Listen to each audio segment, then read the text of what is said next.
Hey everybody, and welcome back to another episode of One Man Huddle. I'm your host Jason, and today we've got another packed episode going over the Black Friday game between the Bears and the Eagles, and going over every game from yesterday on Sunday for Week 13 of the NFL.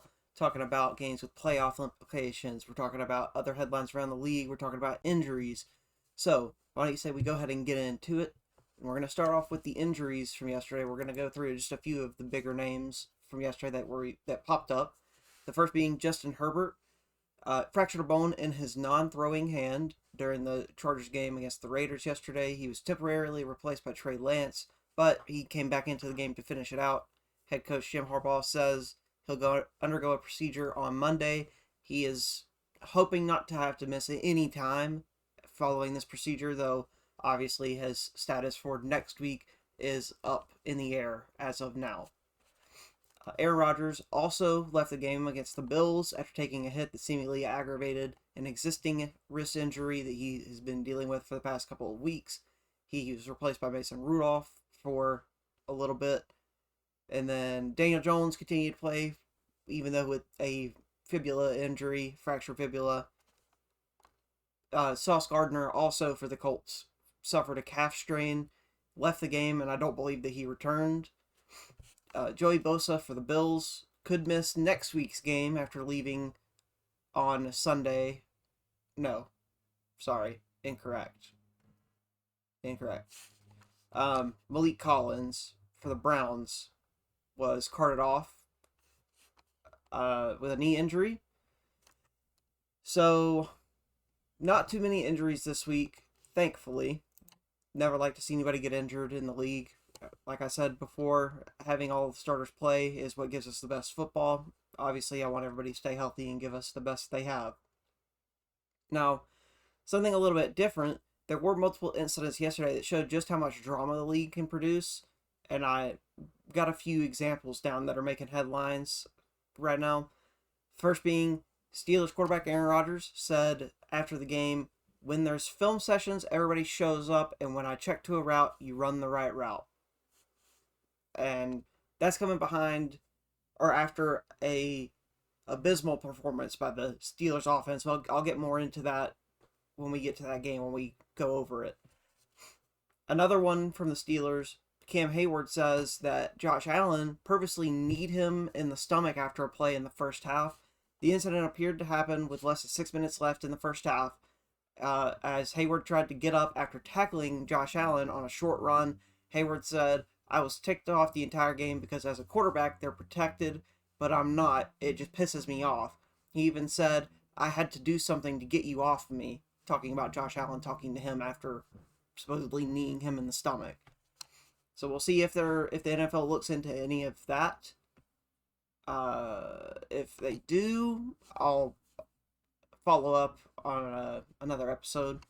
But for now, things are just, that's as far as things have gone. 49ers receiver Juwan Jennings was in the spotlight once again for 2 weeks in a row for the wrong reasons. He was criticized by multiple Browns defenders when Malik Collins went down with an injury and was carted off the field. Myles Garrett said, so he had a lot to say that was demeaning and disparaging towards some of our players, and I was just trying to separate everybody, and I tried to go up and ask what the problem was, and then he started coming at me, and I mean, some guys just roll like that. And then Shelby Harris said, he says some things that you should not say to another man ever. I don't respect it because you say that, then run behind your O-line. That's some real soft shit, and I want that known, is what he said.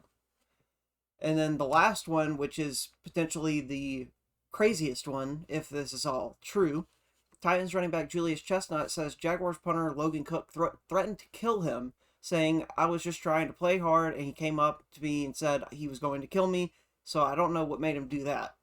And then Logan Cook made a statement later saying, I might have said some things that sounded rude, so I wanted to go clear the air. I don't like people having grudges against me, so kind of telling him the situation and also find out his take on what happened on that play in the end zone, talking about when he was talking to a referee, not Julius Chestnut, after he got a penalty for the altercation that Julius Chestnut is talking about. So, again, with the Juwan Jennings and Cam Hayward and Josh Allen and Myles Garrett and all those guys, with all those situations, we'll find out with this one if the NFL decides to look into it and see if any kind of penalties or fines or suspensions come from any of these situations. Anyway, moving on to, we're going to talk about real quick. There were 4 more teams eliminated from playoff contention this week. Those being the Cardinals, the Saints, the Titans, and the Raiders. There were a few teams that survived the elimination this week, those being the Commanders and the Jets, I believe. They'll be on the chopping block once again next week, more than likely, if I had to guess, along with another handful of teams, more than likely. Now that we have all that out of the way, we can talk about some actual games. And the first one I'm going to talk about is the Black Friday game, because I didn't talk about it on Friday's episode because I recorded that before the game actually happened. But let's get into it. The Bears' rush attack was on point. They rushed for over 280 yards on the Eagles' defense. And the Eagles' offense had a couple of turnovers that proved costly. Saquon Barkley was slowed down once again, only earning 56 yards on the ground. The one bright spot on the Eagles' offense was A.J. Brown. He had 10 catches, 132 yards, and 2 touchdowns. Absolutely popped off. Great game for A.J. Brown. Hate for him that it didn't end in a win. The Eagles have a lot to figure out on both sides of the ball down the stretch, with Dallas getting hot, and they're only sitting a couple games back right now in the NFC East. The Bears moved to 9-3 and still sit atop the NFC North with a huge game against the Packers next week. We'll see if Caleb Williams and those guys can keep the winning up. I think they're on a 5-game win streak right now. See if they can make it 6. The Packers trying to take first place in the North from the Bears next week. Jaguars versus Titans is the next one up. I mentioned this game just a little bit a minute ago, talking about the whole Julius Chestnut, Logan Cook situation. Trevor Lawrence has managed to bring his team to the AFC South lead for the first time this season. He didn't have an explosive day, but he did have an efficient one. No turnovers. And then his defense also had a stellar performance that paved the way to another win. The Titans couldn't get any offense going all day. Cam Ward continued to struggle behind an abysmal offensive line and a lacking wide receiver room. One of his favorite targets in college, Xavier Restrepo, went down with an injury towards the end of the game. We'll have to keep an eye on that moving forward to see if he's going to miss any time. This team, talking about the Titans, is looking forward to the draft at this point. They were eliminated from the playoffs yesterday when they lost, so they know they will not be playing in the postseason regardless of the results the rest of the year. They are also staring down potentially having the number 1 pick for 2 seasons in a row here. You have to imagine they may be thinking, we might trade this back and garner some picks to try and rebuild this team. And the Jaguars find themselves squarely in the race to possibly host a playoff game if they keep winning. If they get let's see, so the 2 will host the 7, the 3 host the 6, and then the 4 host the 5. Yeah, they're squarely in contention to host a playoff game come that time. The Colts continue to falter. They've lost 3 of their last 4, I believe. So, something to keep an eye on for sure.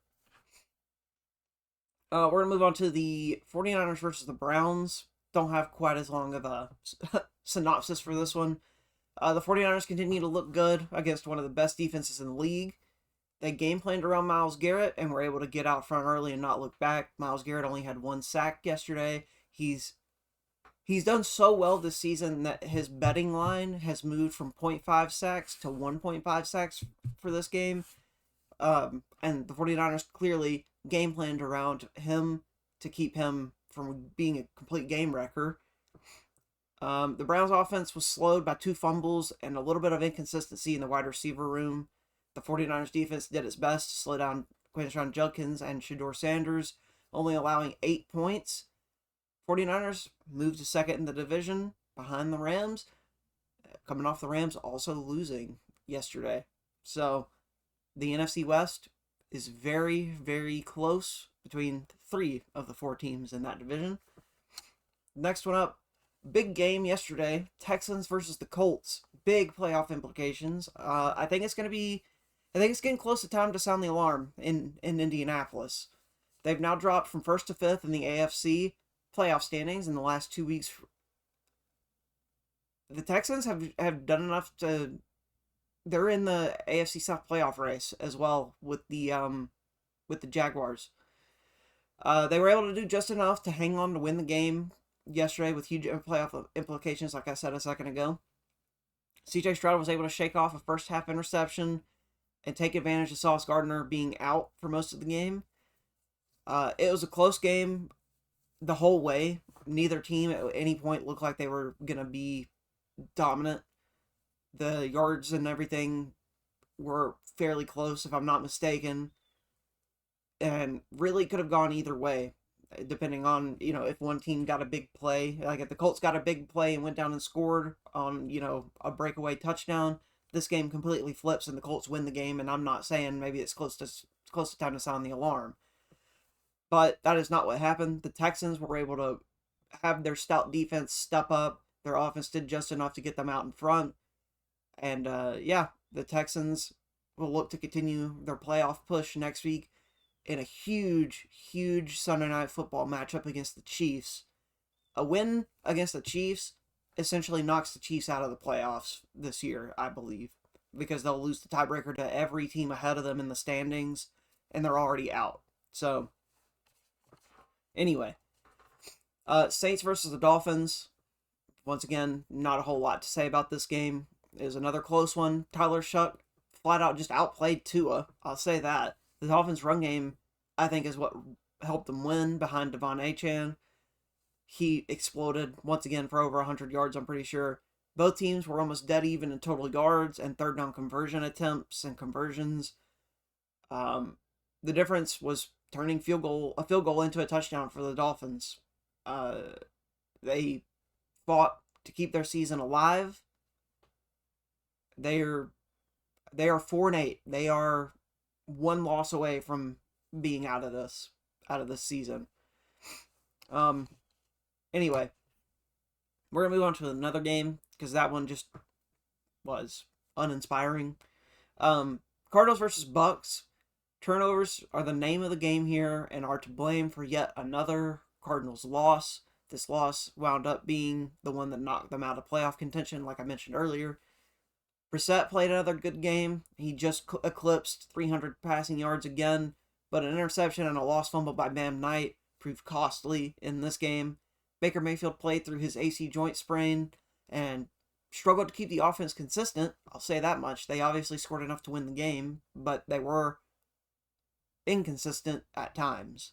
The Bucks are clinging to a division lead, but the Panthers are sitting right behind them, putting a lot of pressure on this team to keep winning because the Panthers are finding ways to win games that people don't think they should have a shot to win in, like they did yesterday.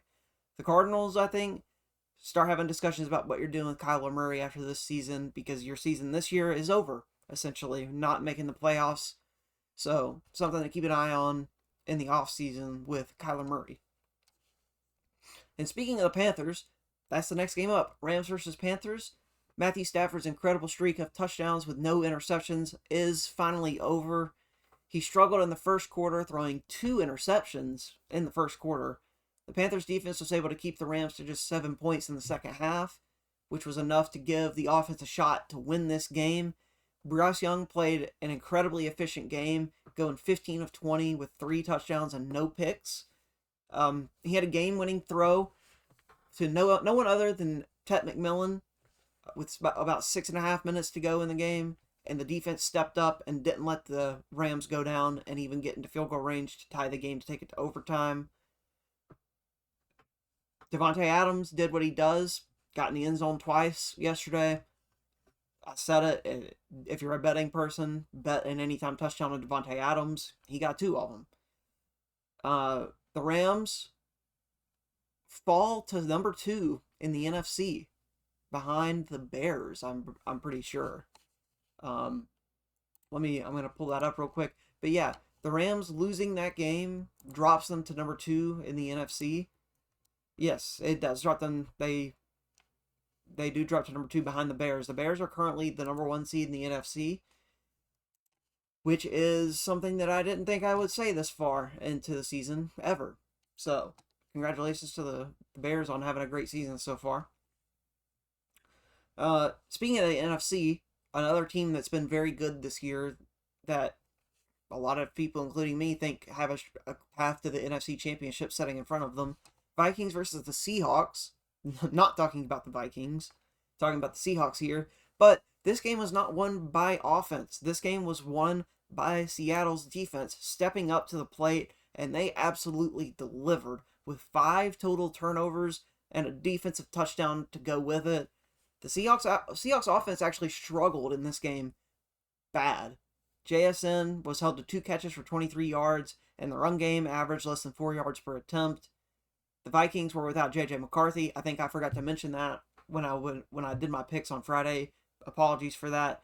Max Brosmer got the start, and he struggled all day long with the Seahawks defense, which allowed only 66 yards on the ground to go with, I think Brosmer had just over 100 yards passing.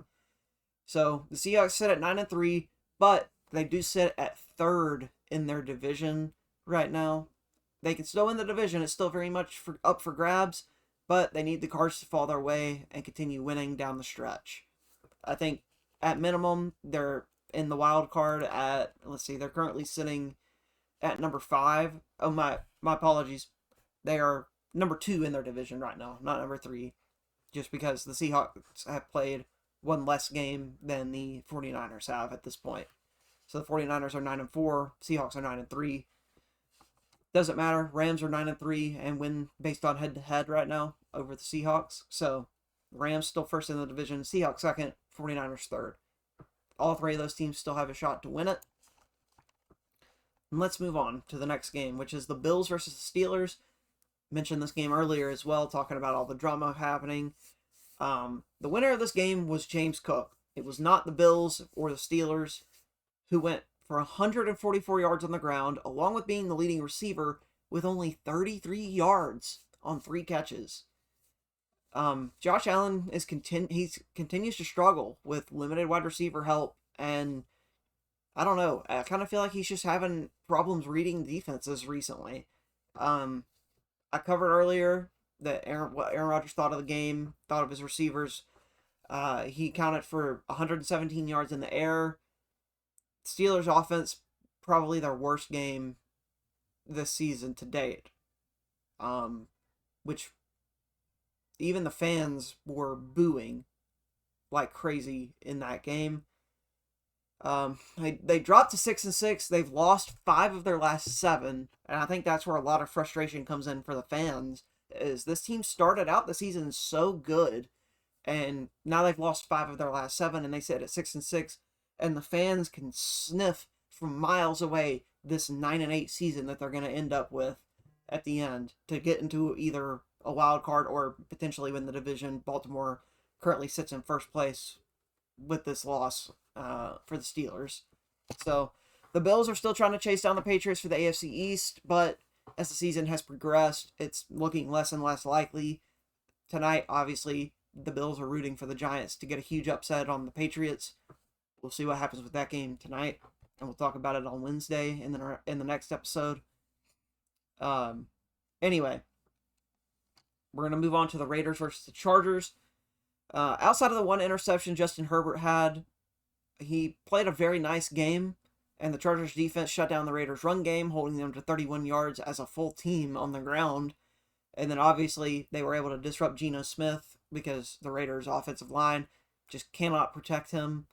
The Chargers run game looked fantastic with Kimani Vidal running for 125 yards on 25 attempts.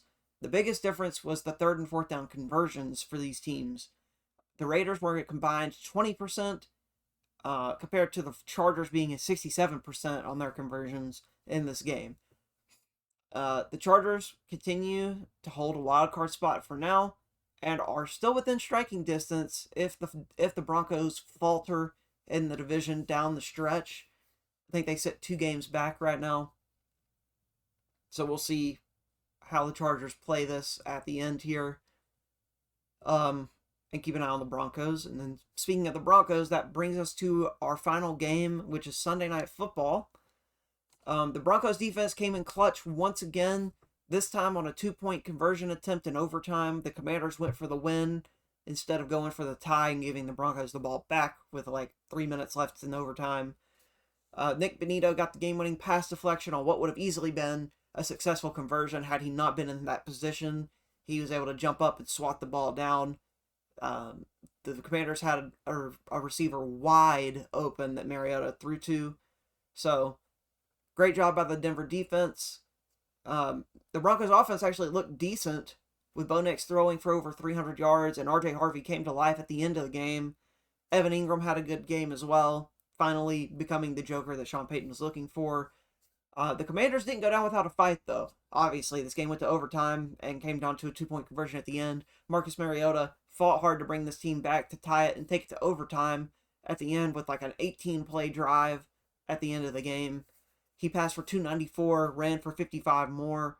Great game for Mariota. I hate it for him that he couldn't get the win. Obviously, like it for my Broncos getting the win. But the Commanders' defense continues to be reasons that they lose this game. They just give up so many yards every game that teams are able to just put enough points on the board to win. Even when you have Mariota playing out of his mind like he did last night. They clearly have work to do. If they want to have a chance to make the playoffs. Obviously, I believe at this point another loss puts them out. That would put them at 3-10, I believe. The Broncos, on the other hand, are sitting first in the AFC and will stay there if the Patriots were to lose tonight to the Giants on Monday Night Football. The Patriots move back to first with a win due to them just not having their bye week yet. They'll be 11-2 compared to Denver's 10-2. The Patriots do have their bye next week, so we'll see how the AFC starts to shape up once they get back from their bye in week 15. But that does it for this episode, guys. We'll get back to it on Wednesday. Talk about Monday Night Football. Talk about any injury updates that we get coming out of this week 13 slate. We'll also talk about Thursday Night Football, which is the Cowboys-Lions, I believe. Yes, Cowboys versus the Lions on Thursday Night Football this week. So another good Thursday Night Football game surely up for us this week. We've been blessed with good Thursday Night Football games for most of this season, which has been a nice change of pace compared to previous years. Also, check out my power rankings down here. I updated them after yesterday's games. If the Patriots do lose, then I will slightly update the power rankings if they win, which my assumption goes to that they're going to win this game. Then power rankings will stay the same. Yeah, guys. Anyway, thank you guys for tuning in. Thank you guys for watching. Comment down below if you have any of your own opinions that you want to share. I'd love to hear them. And we will catch you guys on Wednesday.